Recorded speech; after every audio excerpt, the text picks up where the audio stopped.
Hi guys and welcome back to another video. So, meron tayong tanggap na 650 sets for Father's Day souvenir ng isang company. So, medyo madugo tong gagawin nating orders kasi sa isang set meron tatlong pirasong leather. So, tas dalawang kulay pa siya. Bale, ano siya, nasa 1,950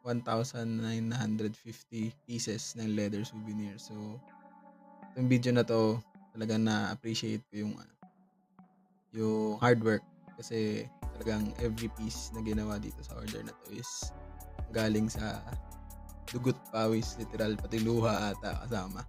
So, ito yung day 1. Yan, natapos na namin yung 325 pieces pa lang na coin purse yan.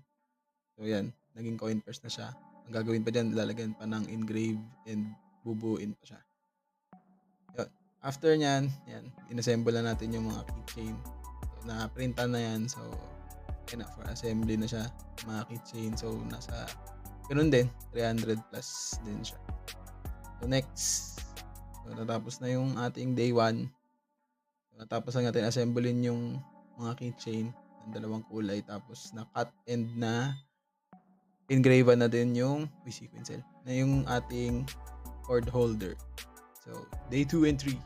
Day 2 and 3, ang ginawa natin is, yan, zombie day to kasi ito yung panahon na hindi ako natulog. Plus, 7 na ata ako natulog. So, yan, ina-assemble na natin yung cord holder. Pagod na ang kuya mo. Day 3 ata ito eh. Day 3. Ito yung, time check tayo. Time check is, boom, 5 o'clock in the morning. Habang tumitila ako ang mga manok, ako ay nagtatrabaho pa din. So, yun. So, kailangan kasi siya matapos agad. Kaya, ayan. Yun ang ginagawa natin. Ina-assemble na natin siya. Ini-stamp na natin yung mga bakal para, yun, matapos na mapak na gising ni Jam. So, pinatulog ko na siya para at least may isa sa aming gising pagkatapos ng lahat. Yan. So, pagod na ako. Pinakausap yung sarili ko.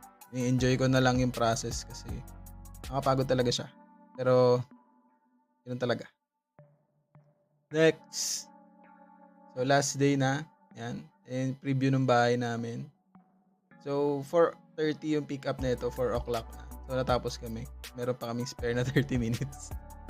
So, ganun siya ka-clutch. So, ayan na siya. Yan yung bahay namin. Parang bodega. Yan siya. Yan. Tapos, ano na yung 5 box yan na i-deliver sa Makati for pick up.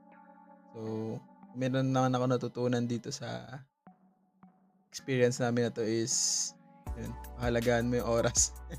Tsaka, huwag na mag-procrastinate. Yun lang guys. Thank you for watching. See you again soon.